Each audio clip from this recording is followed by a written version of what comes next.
This broadcast is for April 11, 2026, Japan time. Welcome to Samurai MLB Talk. Thank you very much for watching. This channel is a place where we explore the essence of humanity through the lens of baseball, through the way we watch the game, the spirit behind it, and the philosophy it reflects from a uniquely Japanese perspective. To our viewers in the English-speaking world, I truly hope you'll enjoy this dialogue about human nature as seen through the game of baseball. Your support means more than I can say. If you enjoy this content, please consider subscribing to the channel. Part 1, Highlights of Japanese Athletes on April 11, 2026, Japan time. Let's take a look at the performances of today's Japanese major leaguers. Shohei Ohtani of the Dodgers appeared as the number 1 designated hitter in the game against the Rangers. He finished the day with 1 hit and 1 walk. It was a brilliant, sharp single to right field. Regarding Ichiro's Japanese record of reaching base in 43 consecutive games, which we have been discussing daily on this program, Shohei Ohtani caught up to Ichiro's number of 43 in yesterday's game. In today's game, he finally achieved a new Japanese record by reaching base in 44 consecutive games. I will cover this in more detail later. Shota Imanaga and Seiya Suzuki of the Cubs. Shota Imanaga started today's game against the Pirates, delivering a superb performance with 6 scoreless innings. Although he did not earn his first win of the season, he showcased a magnificent outing. Also, in the same game, Seiya Suzuki, who had been delayed since the season opener due to an injury sustained during the WBC, made his first appearance of the season. With 1 hit and 1 walk, it was an excellent performance for a comeback game. I will discuss both players later. Kazuma Okamoto of the Blue Jays. He appeared as the number 5 third baseman in the game against the Twins. He finished 0-for-4, but the team won decisively with a score of 10-4. My honest impression regarding Okamoto is that I want him to swing aggressively until he is deep in the count. I am left with a strong impression that he lets too many sweet pitches go by and ends up reaching for difficult balls after being chased into a corner, resulting in easy outs. From the next game, I want him to try his swing aggressively from the first strike. I am sure he has confidence, but with the same batting style as in NPB, he will be cornered and defeated in the MLB in no time. I hope he pursues what his own batting should be in the MLB. Munetaka Murakami of the White Sox. He appeared as the number 3 first baseman in the game against the Royals. He went 0-for-4 with 3 strikeouts. The team suffered a 0-2 shutout loss. Regarding Murakami, I expressed my concerns in yesterday's broadcast as well. During his time with the Tokyo Yakult Swallows, he tended to take a long time to recover once he fell into a slump. In his final at-bat today, he ended with a line drive to center field, but despite the out, that at-bat was very good. Just like that at-bat, he needs to keep swinging at pitches he can hit. In particular, he looks at too many breaking balls that start near his body and curve into the strike zone. He shares a common point with Okamoto, but he must use his swing from an early stage in the batter's box. Pitches that can be turned into hits, extra base hits, or home runs do not come often. That is why I strongly hope he stays focused on not letting sweet pitches escape and capturing them firmly. Masataka Yoshida of the Red Sox. He appeared as the number 3 designated hitter in the game against the Cardinals. He had 3 at-bats with 1 hit, 1 hit by pitch, and 1 strikeout. The team lost a close game 2-3. In the 4th inning, while trailing 0-1, he hit a single to create an opportunity. With the help of an opponent's error, the team scored 2 runs that inning and succeeded in reversing the lead. It makes me happy to see Yoshida active in the starting lineup. I want him to continue showcasing his batting in this way. Tomoyuki Sugano of the Rockies. He started on the mound against the Padres. He pitched 6 innings, allowing 4 hits and 2 runs, with 2 home runs allowed, 0 walks, and 3 strikeouts, resulting in a no decision. The team lost 2-5. He showcased his characteristic, wonderful control. I believe he managed the game with the same pitching artistry he had during his NPB era. Since joining, he has brought a sense of stability to the young Rockies team. Although the team lost, they fought very hard against the Padres. I expect Tomoyuki Sugano to continue leading the young players through his pitching. Tatsuya Imai of the Astros. From the first inning, his control was inconsistent, allowing 5 walks and hit by pitches, including a bases-loaded walk, and he was removed from the mound after getting only 1 out. We never saw him like that during his time with the Cebu Lions. It is very disappointing. There must be a reason for what went wrong. I want him to analyze his pitching content and identify areas for improvement from various angles with the coaching staff and data team to acquire a style of pitching that adapts to the MLB. It has only just begun. I have high expectations for Imai's future.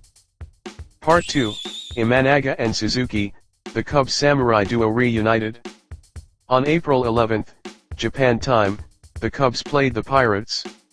Although they lost 0-2, attention was focused on Shota Imanaga's superb pitching and Seiya Suzuki's performance upon his return. Shota Imanaga pitched 6 scoreless innings, which was a wonderful performance. Nikkei Sports published Imanaga's comments from a press conference with local media regarding the increase in swing and misses and the rise in his ball speed. I feel most strongly that I am able to correct and execute the movement of the ball I want to produce, pitch by pitch. Regarding today, I utilized the reflections from the previous game. I was thinking about how to better master my repertoire and how to use my pitches to face opponents and win. It is important to continue this kind of pitching and produce results. If I keep this up, I believe I can achieve even better pitching. When asked if today was his best outing, Imanaga replied, "If you ask if today was the best in my career, I cannot say for certain. The third game has only just ended. I used too many pitches unnecessarily. If I'm going to throw 100 pitches, I feel I had to go 7 innings. Anyway, keeping it to 0 was important. I don't oppose the pitcher change, but for my part, I think it would have been even better if I could have pitched 1 or 2 more innings." Shota Imanaga's nickname is the throwing philosopher. Consider his way of perceiving things. Even though anyone can see he is doing well, he does not admit it was his best pitching. Doesn't that remind you of someone? There is a unicorn in Los Angeles who constantly talks about improving his baseball skills no matter how good his results or how prestigious his achievements are, and I feel a similar immense drive for improvement in Imanaga. His inquisitiveness toward baseball has the same scent as the unicorn. If he fails, he feels regret, analyzes the cause of failure, applies it to the next game, and leads it to success. Even if he succeeds, he is not satisfied, identifies areas for correction and reflection, and connects them to further success. This may be the samurai spirit.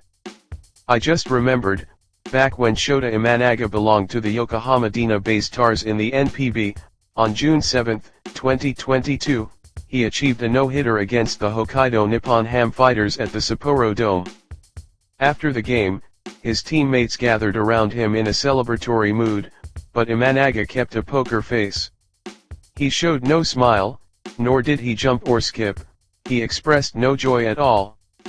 At the time, it was said to be the first time in 52 years that a player from his club had achieved a no-hitter, but Imanaga expressed no happiness and simply high-fived his teammates as if it were a normal game victory, and that was it.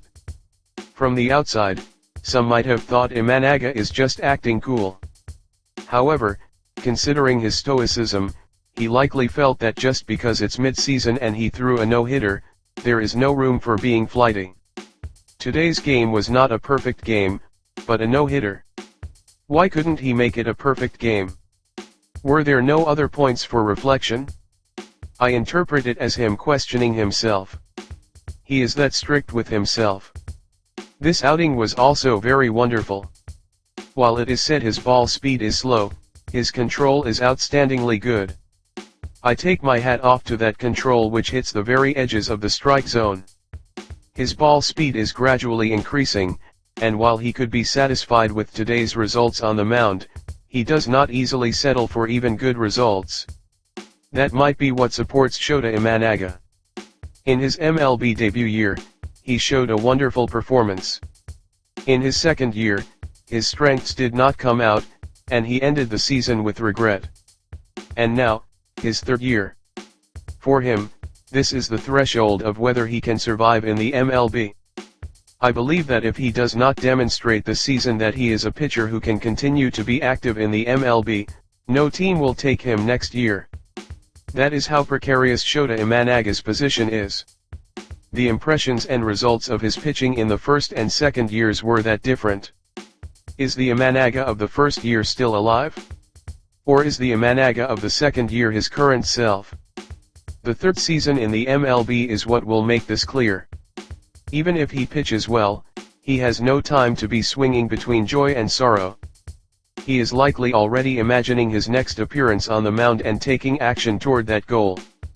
I am looking forward to Imanaga's next start as well. Seiya Suzuki, who had been away after injuring his right knee in the WBC, made his return in this game. Nippon TV News published Seiya Suzuki's comments after the game. I have wanted to return to the team all this time. Thanks to everyone's support, I was finally able to return, and I am very happy. We lost today, but I am a little relieved to have finished the first game. Regarding rehabilitation, running is difficult.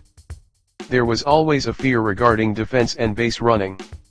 I want to give my all in future plays, but I hate the idea of being sidelined again, so I am playing with the utmost care to prevent a recurrence of the injury. Regarding my swing, there are no problems. Regarding running, I feel I have to be a bit careful as I go. Seiya Suzuki had a result of 1 hit and 1 walk in today's game. More than the content of his batting, the fact that Suzuki made his return and played is progress. From now on, I believe he will contribute to the team's victories many times with his powerful batting. Regarding Seiya Suzuki, his body has become very large. I believe this is the result of daily training, but there is a limit to the amount of muscle one's body can carry. To prevent injury, I hope he builds a body that does not get injured while being mindful of adjusting muscle mass, conditioning, and physical flexibility in the future. He is an indispensable presence for the team, and the impression of the Cubs lineup thickness is different when his name is in the starting order. I hope he performs greatly from here on. Part 3, Shohei Ohtani surpasses Ichiro again. There has been movement in the topic we have been covering daily on this broadcast. Shohei Ohtani of the Dodgers has finally matched and then surpassed the Japanese record for consecutive games reaching base held by Ichiro, which was 43. Shohei Ohtani extended his streak to 44 games in today's game, updating the record for Japanese players. This is very big news. Looking at the MLB as a whole, it might be taken as nothing major. However, on this program, we have been broadcasting this daily, saying that when Shohei Ohtani updates Ichiro's record, something historic will happen in the MLB. The first condition for that was for Shohei Ohtani to update Ichiro's record. In the 2024 season, Shohei Ohtani updated Ichiro's record of 56 steals in a year by recording 59 steals. That year, Shohei Ohtani achieved the feat of 50-50, carving a new page in the history of the MLB. This time, Shohei Ohtani updated the consecutive game on-base record from 43 to 44. Shohei Ohtani has succeeded in updating Ichiro's record once again. I am already excited to see what will happen in the MLB this year. Will he hit 50 home runs for 3 consecutive years? Will he win the Cy Young Award? Will he achieve 50 home runs as a hitter and double-digit wins as a pitcher? Will he win the Home Run King and the Cy Young Award simultaneously? I am looking forward to seeing what the Unicorn will show us this season and what kind of historic feat he will accomplish. Shohei Ohtani's current condition is by no means at its peak. Despite that, he left results in today's game with a sharp single to right field and one walk. The parts of him that are extraordinary are standing out. The other day, when he started against the Blue Jays, his condition as a pitcher was also not that good. He was unstable to the point where he commented after the game, "The feeling of the pitches wasn't good." Nevertheless, he contributed to the team by allowing only one run and keeping them in the game. Average players are affected by their play on days they are in bad shape and cannot contribute to the team. However, Shohei Ohtani shows that he can contribute to the team through both pitching and hitting even when he is in bad shape. This is a story on a completely different dimension from average players. I am already tired of using the word amazing for him. That is because there were too many plays where I felt he was amazing in his performances so far. Therefore, I don't want to use this word much, but I have been saying every day that this year's Shohei Ohtani will produce incredible records, unlike previous years. Too many things are overlapping. 10 years ago, in 2016, Shohei Ohtani was highly active as a two-way player for his team at the time, the Hokkaido Nippon Ham Fighters, leading the team to become champions of Japan. Last season, throughout the postseason, Yoshinobu Yamamoto showcased a performance worthy of a world champion as a pitcher and was crowned World Series MVP, which has become a great inspiration. In the spring of 2026, Samurai Japan was eliminated in the quarter-finals of the WBC. For Shohei Ohtani, he is tasting frustration for the first time in a long while since his time with the Angels. From his comment, "Anything other than winning is a failure," in the interview after the WBC elimination, we can glimpse his strong feeling of regret. In 2026, he is playing as a two-way player from the opening of the season for the first time since moving to the Dodgers. He updated Ichiro's consecutive game on base record from 43 to 44. This season, several conditions are in place for Shohei Ohtani to demonstrate performance beyond previous years. There are many reasons why the unicorn will surpass the unicorn. That is why there is only one thing we can do. Expect more from Shohei Ohtani than ever before. That is all. He will do it. What will he do? Do not take your eyes off him until the entire schedule of the season is over. That is the most correct way above all else. Do not take your eyes off Shohei Ohtani. While you are blinking, history might be moving. That is how much of a unicorn Shohei Ohtani has become this year. That is all for today. Thank you very much.